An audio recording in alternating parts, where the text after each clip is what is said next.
First story happened in pre-revolutionary Russia,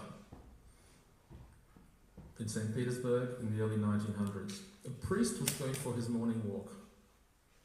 And as he came around the corner, he was stopped by a soldier who put a gun to him and said, "Stop. Who are you? Where are you going? Why do you want to go there?" And the priest, a bit taken aback, collected his thoughts and then asked the soldier, "How much do they pay you, young man?" And the soldier quizzically said, 20 kopecks a month, father." And the priest said, "I'm prepared to double your salary if you stop me every morning on my walk and ask me those 3 questions.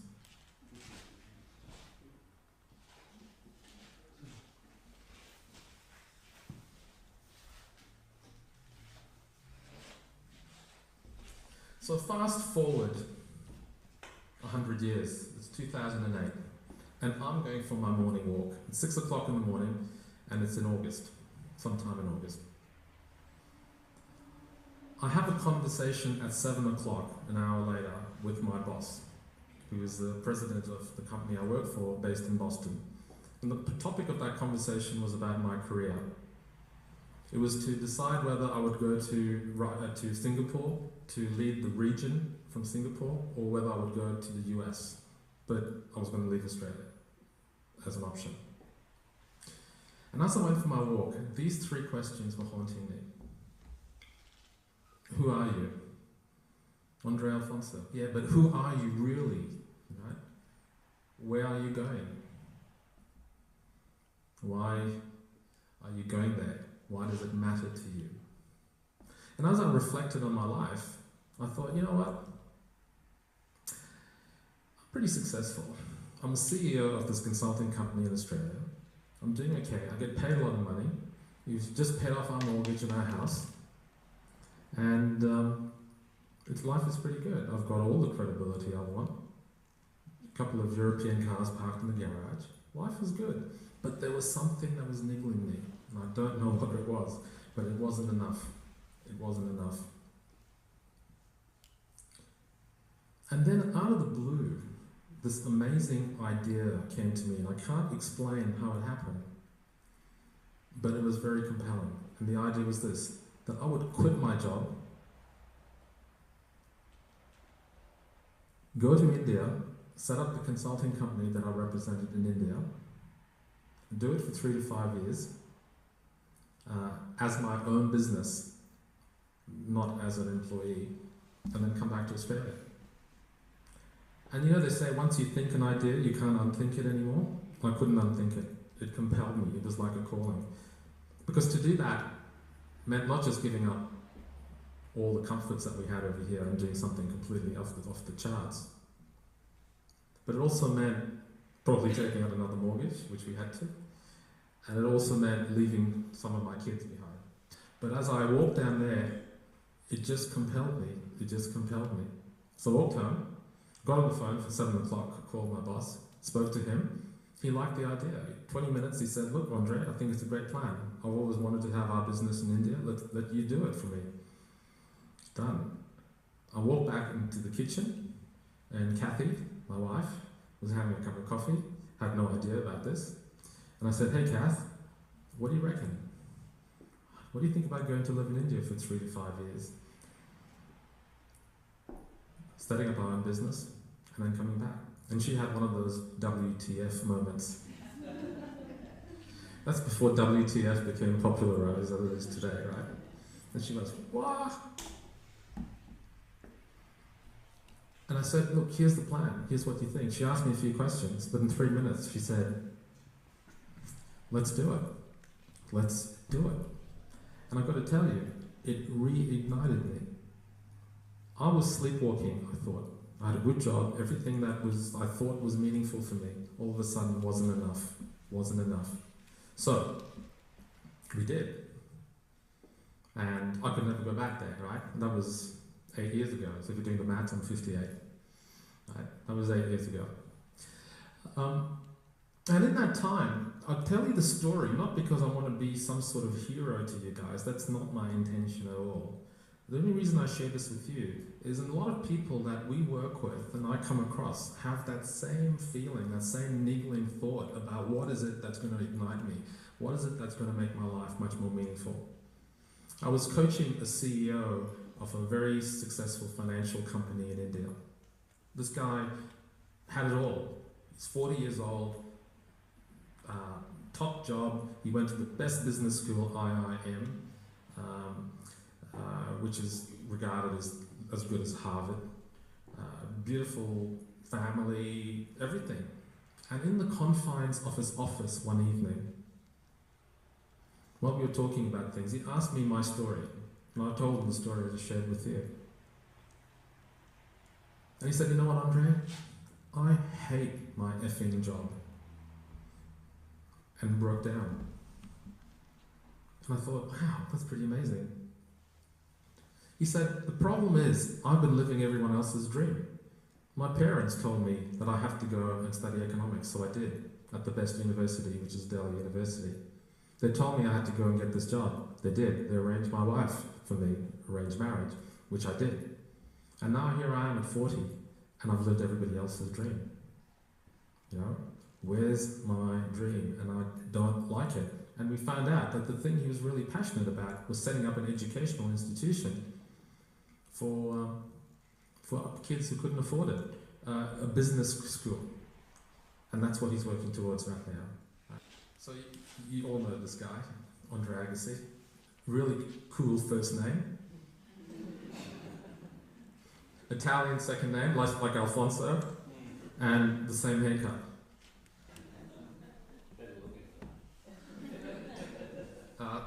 Security, there's a heckler in the back of the room. Just keep an eye on that, please. I just want to read something to you from his autobiography called Open. If you haven't read it, it's worth a read. He says this: I have spent many hours roaming the streets of Palermo, drinking strong black coffee, wondering what the hell is wrong with me. I did it. I am the #1 tennis player on earth, and yet I feel empty. If being #1 feels empty and unsatisfying, what's the point? Why not just retire? I picture myself announcing that I'm done. I choose the words I will speak at the news conference. Also, I tell myself that retiring won't solve my essential problem. It won't help me figure out what I want to do for the rest of my life. No, what I need is a new goal. The problem all this time is that I've had a set of goals that do not belong to me, so I'm #1. The computer loves me, so what? So like André Agassi and the CEO I was talking about, and André Alphonso, I felt that part of my life I was sleepwalking, which was, you go through the motions and you think you're doing stuff. And then I came across this really interesting work by this guy called Bob Burford. And this book the book is actually called Halftime. And what he says is this: the first half of your life is all about accumulation, where your success is driven by all of the things that you gather. You gather cars, you gather houses and mortgages and spouses and kids and all sorts of things. And success is about, all the things that you have. But when you get to this half-time phase, whether you're in your 50s or whether emotionally you feel like you're half-time, you say to yourself, somehow that's not enough. I need to do something else. And he says there's like a switch that flicks on. And what you move towards is this whole idea of the second half being one of significance and contribution. And what can I do with my life that makes, as if it really matters, that what I've done is give back something to this world. So we're going to talk a little bit about that. Now, when we started to look at this idea, we found that there's a perfect storm. There were 3 factors that absolutely helped us think about how to reignite the second half of our lives. First of all, we are the most affluent we've ever been. We earn more money and have more money than our parents ever did, generally speaking. There might be some exceptions, but generally speaking. And if you look at the numbers, you know, this is from World Vision, Richard Sturt. If you earn $1,500 a year, you're in the top 20% of earners in the world. Now, my daughter sitting at the back of the room work at KFC and Martelli's down the road over here, they earn more than that. Yeah? If you earn $25,000 a year, you're in the top 10. And if you earn more than $50,000 a year, you're in the top 1%. So we actually have a lot of money, and yet we sometimes think that we don't have enough. You know, we're always striving for something else. We actually have enough money. That was the first thing we said, which is different. The second thing is this whole notion of retirement has been based on a couple of assumptions. And the assumptions are this. Retirement comes from the Industrial Revolution, right? When people were working physically with hard labor, and by the time they got to their 50s and 60s, they felt physically burnt out. Whether you were working in a factory or on the land, you know, by the time you got to this point, you were physically burnt out. So retirement was a great option to rest your body. Well, guess what? That doesn't happen much anymore. Most of the work we do now is cognitive work. Most of the work that we do is using our brains. Now that has a whole set of other issues, as we know, about obesity and maybe not doing enough stuff. But actually the concept of retirement is on a different assumption. Okay. The third thing that's part of this perfect storm is aging. The scientists are now saying, and I heard this on someone speak about this just recently, the first person to live to 150 has already been born. Yeah. This was Time magazine last year. We had a whole article, a whole magazine, a whole issue on this aging process. You know, this kid living to 142 years old.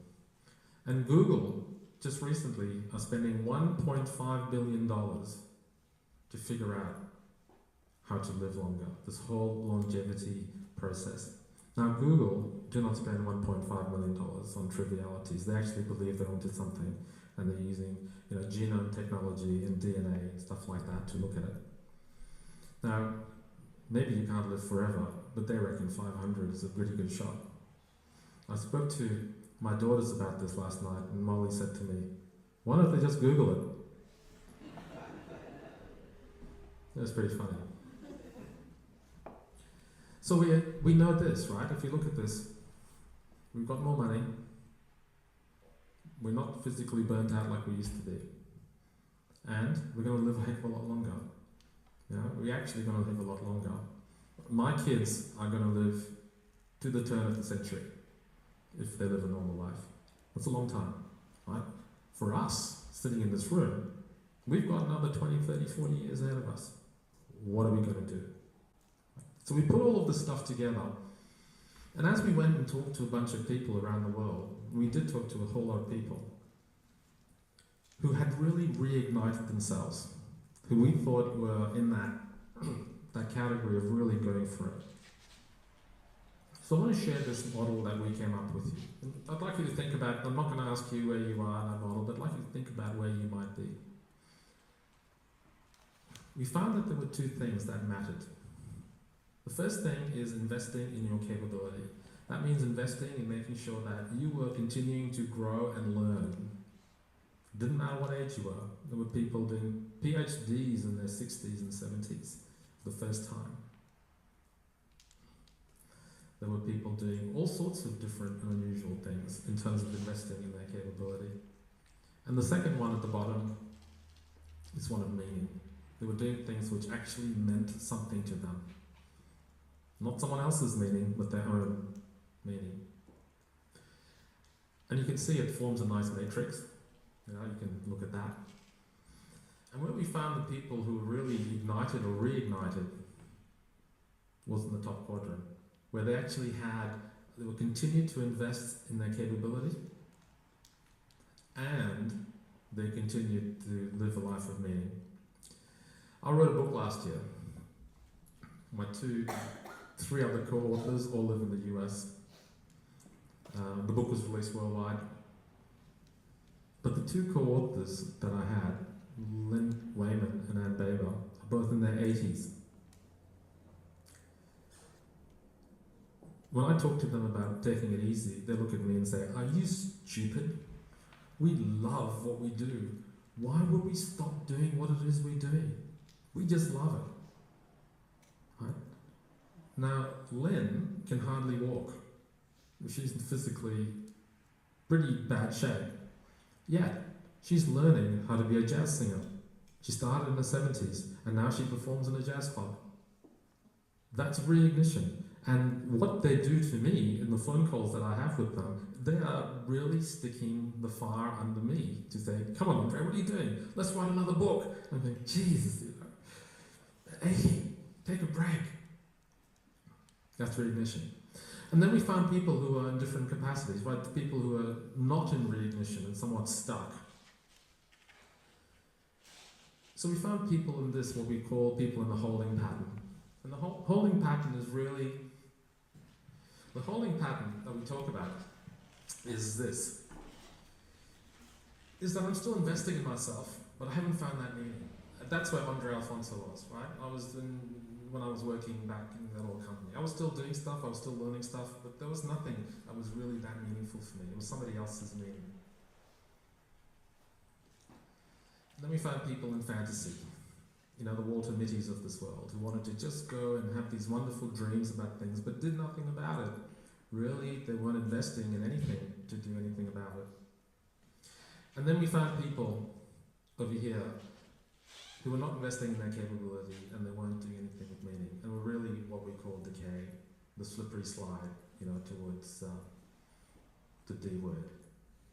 And that really bothered us. It really bothered us that we wanted to do something about it. Because quite frankly, it's not that hard to get out of these categories. If you want to get to Reignition, you either got to, depending on where you are, you need to increase your investment in your own capability, or you've got to find something that is meaningful for you. So the thing about investing in capability is easy. The thing about meaning is a lot more elusive. How do we find that meaning in our lives?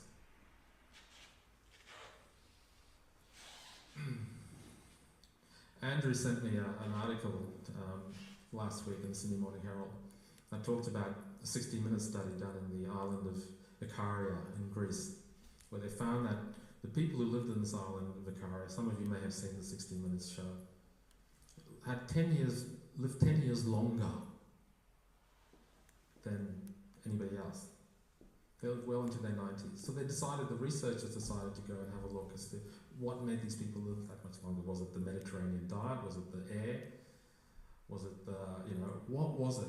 And all of those things played a part. But the thing that really stood out for these researchers was the fact that they lived a life that mattered well into that they were doing something which was bigger than them, that they were contributing to the society, they were doing something that was of value and seemed to be of value. And often when we think about this notion of retirement, the things that we do that matter, was it. I want to share 3 bits of research with you to talk about how to find meaning. Just last month, this is the first day of winter, so in May, yesterday, last month, 2016, American psychologists did a whole issue on aging. And what they said was this. They said that the 3 questions pre-retirees should ask are these 3. What can be done to enhance meaning and purpose in my life? What is my current activities is most meaningful to me? Where am I needed most? And a really cool quote someone sent me, which says, "We make our world significant by the courage of our questions and the depth of our answers." So those are pretty meaningful questions. They're not easy to get to. Okay? So that's the first bit of research I want to share with you. The second one is by Ed Diener. Now, Ed Diener is the father. He's often called Dr. Happiness. He's been studying this process of happiness for 40 years. And some of the other people who you may have heard of, like Martin Seligman and Dan Gilbert and stuff like that, have been, looking at the stuff that he's done. And people often ask him, what are the three clues to a happy life? What are the things that you need to do? The 3 keys to happiness. So this guy says this. First, active social relationships you can count on. And the interesting thing is, as we talk to a whole lot of people who retire, one of the things that is cut off is the active social relationships. Right? So work, when you're working in a corporate life, actually is quite a social thing that happens over there. So that was the first thing that he said. The second thing he said was, do activities you love and learning new skills and using them. Right? It comes back to the capability thing that we were talking about.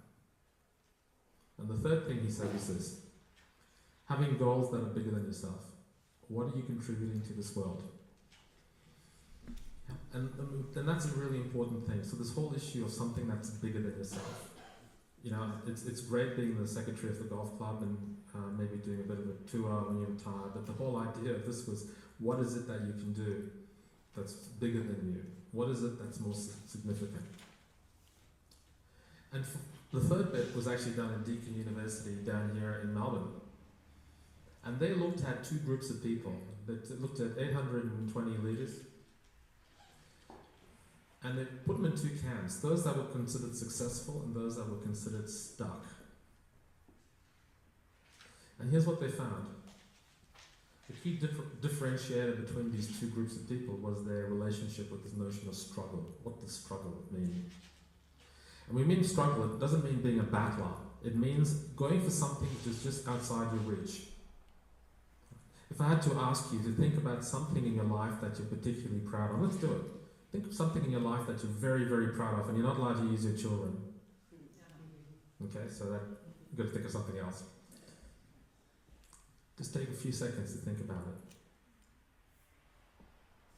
Yeah, you all got one? Nod your head if you have. Okay. Most of the times, you will find that it's something to do with struggle. It wasn't easy, that you went for it, it was just outside your reach, and you grabbed it. Most times. Yeah, so this notion of struggle is really important to well-being. So the successful camp was this. What they said in the successful camp is that people saw struggle as a challenge. It was something that, yes, has to be overcome, and I'm going to learn something from this. And the people who were stuck saw struggle as a threat. And they used avoidance as blame as the key strategies. And the worst possible situation they found was boredom. Yeah? Boredom was the thing that basically was a slippery slope to death. So just in summary before I hand over to Leonie, here are the key things from all of the research. And if you're thinking about how to find meaning in your life, here's some of the things. Think of something bigger than yourself. Do something that matters to this world. Learn some new skills, whatever they may be. Embrace the struggle. Avoid the road to boredom. And enhance connection with other human beings. 1996. Kathy, my wife, myself decide we're going to go and do a wine appreciation course at Epping. So we sign up to this course and off we go. And one of the nights of this course is a guy called Len Evans. Anyone remember Len Evans? Yeah. If you're over 35, you probably remember Len Evans. Len Evans was a vigneron. He owned Rothbury's estate, and he used to run these courses. Pete? And we went to his session one night, and we were all drinking and tasting all these wonderful wines and having a fantastic time. He's a really funny guy. And then at the end of the night, he tells us about his capacity theory. And the capacity theory is this. He said, look, I'm 66 years old. I reckon I'm going to live till I'm 76 because my father died when he was 76 and both my grandfathers died when they were 76. So I've got about 10 years left. And I, as a winemaker and a vigneron, open one bottle of wine every day. drinking good wine.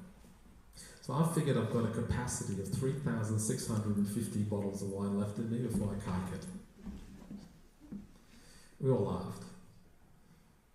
And he says, every time I open a bad wine, it's gone. I've lost that capacity. And I kind of thought about that. That is, this capacity theory made sense. You know, what is the capacity? The whole thing is that we only have a finite amount of things. How many holidays do we have left with our kids? How many more Christmases do we have before they stop believing in Santa? You know, how many? There's only a finite capacity. And this capacity theory keeps coming back to haunt me. I've got to tell you, because not long after we went to that Len Evans thing, my brother decided to open up a restaurant in Foster. It was an Indian restaurant. He and me were partners in the restaurant before that, and it didn't work out for either of us, so he decided to go his own way. So he opened this restaurant in Foster, and he was an irreverent sort of guy. He called it Curry Munchers. Now, you know, only Indians could get away with doing that. You know, a restaurant called Curry Munchers at Foster. So, you know, and the logo he had was a guy, a Sikh, a guy in a turban riding a surfboard. We thought it was pretty cool. And he said, André, you've got to come up. You've got to come up for the opening, because it's really important. And I said, it's opening on a Friday night. Come on, Darryl. I said, you know, it's 4 hours from Sydney to Foster, and then we've got to turn around and come back. He said, no, you and Kathy have got to come up. I'm not going to take no for an answer. And we did. We left work early, we drove up to Foster. And we had a great night. It was fantastic. Restaurant opening, and the three of us sat there till very late, drinking lots of wine, too much probably Len Evans. And we went and stayed at his place and got up the next morning, had a cup of coffee, wished him farewell and left. That was the Saturday morning. Tuesday night, he drowned. Yeah? And if I had known that I had only 3 days capacity left with him, I would not have come back to Sydney. Right? Capacity theory came back to bite me. A year ago,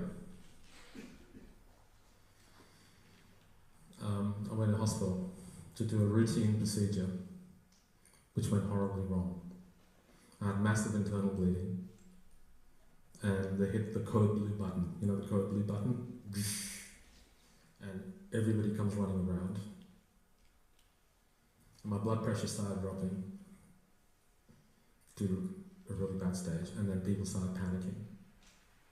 And I knew things were going to get bad when they got the defibrillator, you know, can't even say that, defibrillators out, and once they go, now every movie I've seen, it never turns out well, right? The patient always dies, they're flatline. So they're putting these things on my chest ready for the defibrillators, and she says to me, André, how are you feeling? And I said, I just want to go to sleep. And she goes, no, you cannot go to sleep. You have just descended into critical. We are trying to keep you alive. Cough. Talk to me. Cough. Cough. And as I coughed, I thought, I'm not done yet. Is this it? I'm not done yet. And whatever happened, whatever resolved, they managed to get the blood pressure back up.